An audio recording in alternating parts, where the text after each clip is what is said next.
एक मर्द मराठा मावळा निघाला, त्यांनी हिंमत दाखवली आणि त्यांनी बंड केलं, उठाव केला आणि या महाराष्ट्रामध्ये पुन्हा हिंदुत्वादी सरकार आणण्याचं काम ज्या मुख्यमंत्री एकनाथराव शिंदे साहेबांनी केलं आणि त्यांच्या कामाचा झपाटा देवेंद्रजींना काही आता बाबासाहेब वाईट वाटू देऊ नका.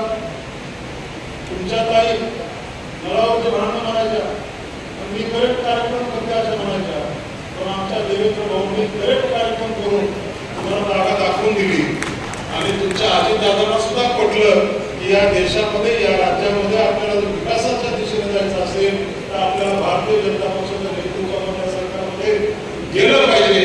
म्हणून राष्ट्रवादी काँग्रेस सुद्धा आपल्या बरोबर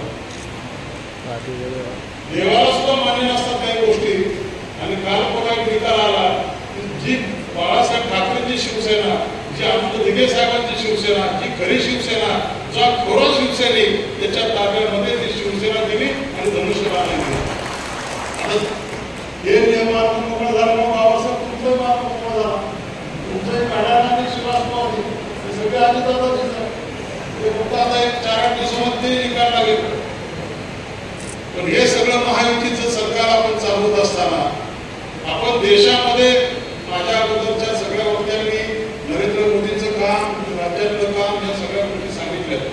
पण हा महायुतीचा मेळावा घेण्यामागची भूमिका आपल्या नेतृत्वाची काय आहे तुम्ही थोडक्यात सांगा. राज्यामध्ये युती झाली, देशामध्ये युती झाली, राज्यामध्ये महायुतीचं सरकार झालं, महायुतीच्या माध्यमातून अनेक विकासाची कामं चालू झाली, योजना चालू झाल्या. पण ही महायुती गाव पातळीवरल्या बूथ लेवलपर्यंत झाली पाहिजे, याच्यासाठी हा मेळावा. आणि मुळामध्ये भारतीय जनता पक्ष हा मोठ्या भावाच्या भूमिकेमध्ये आहे.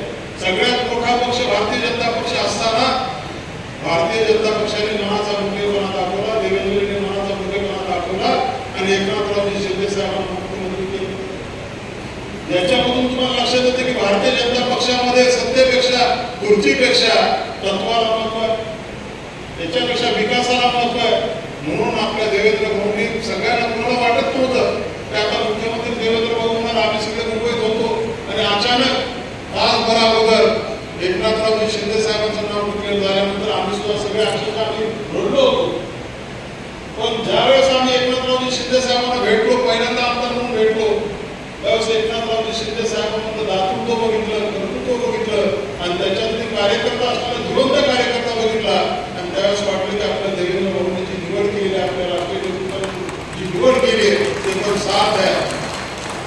कारण की मी ज्या सभागृहाचा सभासद आहे, ज्या सभागृहाचा मी आमदार आहे, माझ्या सभागृहाचे आमदार उद्धव साहेब एकदाच आमदार झालो, एकदा शपथ घेतली, पण त्या मुख्यमंत्र्याला, त्या आमदाराला मी माझ्या सभागृहामध्ये 10 मिनिटाच्या वर कधीच बघितलं नाही.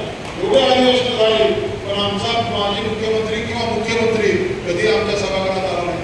पण तेच त्याच्या उलट आमचे मुख्यमंत्री आत्ताचे एकनाथराव शिंदे साहेब सभागृहात येतात, आमदारांशी बोलतात, आमदारांची कामं करतात आणि कुठलंही काम सांगा त्या कामावर सही लगेच ते कामाचं पाठपुरावा लगेच चालू होतो. हे एकनाथरावजी शिंदे साहेबांची सगळ्यात जमेची बाजू आहे आणि म्हणून आज महाराष्ट्रामध्ये एकनाथरावजी शिंदे साहेबांच्या नेतृत्वावर सगळ्यांनी विश्वास केला आहे. आज अजितदादांसारखा एक धाडसी उपमुख्यमंत्री, अजितदादांसारखा एक डॅशिंग उपमुख्यमंत्री, अजितदादांसारखा एक कार्यकर्ता सांभाळणारा उपमुख्यमंत्री आणि देवेंद्रजींसारखा एक चाणक्य उपमुख्यमंत्री, जो भल्यांची झोप उडवणारा उपमुख्यमंत्री देवेंद्रजींची ओळख निर्माण झाली. आणि ही सगळी ओळखीतून आपल्या देशाचा, राज्याचा विकास होतोय. आज अनेक योजना आहेत. आपल्याला आता राजकारणात लोकसभेची निवडणूक आहे. आपल्या राष्ट्रीय नेतृत्वाने आपकी बार 400 पारचा नारा दिलेला आहे. तसंच आपल्या महाराष्ट्राच्या नेतृत्वाने आपकी बार 45 पार असा नारा दिलेला आहे. आणि त्याच्यामध्ये जर या देशाचे पंतप्रधान परत एकदा नरेंद्र मोदींना बहुमताने करायचं असेल तर आपली सुद्धा जबाबदारी आहे, आपलं सुद्धा एक कर्तव्य आहे. आपल्या लातूर लोकसभेचा खासदार गेल्या वेळेस 2,90,000 मतांनी आपण निवडून दिला होता. यावेळेस एवढी मोठी ताकद, एवढी मोठी नेते मंडळी, एवढे मोठे कार्यकर्त्यांचं जाळं जर आपल्याकडे असेल तर आपण यावेळेस आपल्या लातूर लोकसभेचा खासदार अभिमन्यूजी महाराष्ट्रामध्ये सगळ्यात विक्रमी मताधिक्याने आपला खासदार निवडून गेला पाहिजे. आणि हा जर खासदार आपल्याला विक्रमी मताधिक्याने निवडून द्यायचा असेल तर आपल्या सगळ्या नेत्यांना, माझी सगळ्यांना हात जोडून विनंती आहे की आपल्याकडे कोणाचं धोरण वाटत नाही. आपलं उद्दिष्ट एकच आहे, या देशाचे पंतप्रधान परत नरेंद्र मोदी झाले पाहिजे. कारण की जो आपल्या देशाचा पंतप्रधान म्हणून काम गेले 10 वर्ष करताय त्यांच्या नेतृत्वामध्ये आपल्या देशाने विकासाची एक मोठी उंची गाठलेली आहे. जगामध्ये आपल्या देशाचं एक वेगळं नाव घेतलं जातं. जगाचं नेतृत्व करण्याची क्षमता असलेला नेता भारतीय जनता पक्षाचे नरेंद्र मोदी आहेत आणि त्यांना साथ देण्यासाठी आपल्याला काही आपलं कर्तव्य करावं लागतं. आणि महाराष्ट्रामध्ये सुद्धा आज हे जे आघाडीवाले आहेत त्यांच्याकडे कुणाकडे शिल्लक सेना तुमची आता बरोबर सांगितलं शिल्लक सेना तुमच्या तर आहे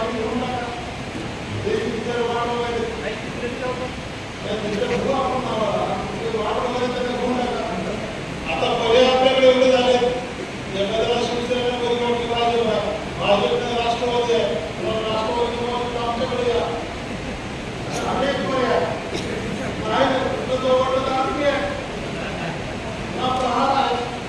अशा अनेक पर्याय आपल्याकडे असल्यामुळं आणि आपल्याकडे कार्यकर्त्यांची मजबूत फळी असल्यामुळं नेत्यांची मजबूत फळी असल्यामुळं आणि जिल्ह्यामध्ये सुद्धा एक सक्षम नेतृत्व करण्याची ताकद असणारी जर नेते कुणाकडे असतील तर आपल्या महायुतीमध्ये आज जिल्ह्याचा विचार केला या काँग्रेसवाल्यांना खरंच खासदार निवडून आणायचं पराभवाच्या मानसिकतेत गेलेले काँग्रेसवाले कुठलेही त्याच्याकडे विकासाचा मुद्दा नाही कुठला मुद्दा शिल्लक नसलेले काँग्रेसवाले ते आपल्यासमोर घडू शकत नाही. पण आपण गांभीर्य न राहता आपले उद्दिष्ट ठरवून घेऊया की यावेळेस आपला लातूर लोकसभेचा खासदार मोठ्या मताधिक्याने महाराष्ट्रामध्ये 1 नंबरच्या मताधिक्याने कोण निवडून आला तर लातूरचा खासदार निवडून आला हे आपल्याला ठरवायचा हा संकल्प आपल्याला करायचा आहे.